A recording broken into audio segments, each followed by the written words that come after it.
Hello everybody and welcome. In this video I'm going to show you how to check battery level for your headphones SteelSeries Arctis 3 on your Android device.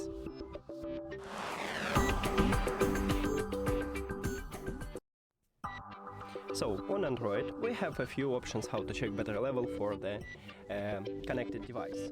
The first one, we can use a control panel, but as you can see right here we have no battery percentages. We should, but we haven't. Also, we can check it in the settings, in connected devices, but right here we also have no information about battery level.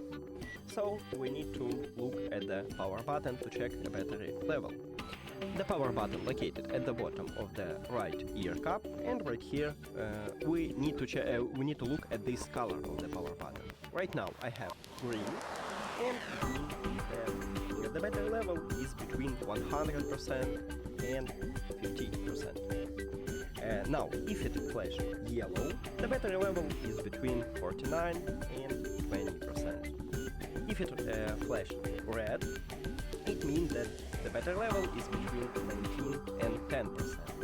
And the last one, if it flashes red quickly, it means that the battery level is less than 10%, so I recommend it to charge your headphones.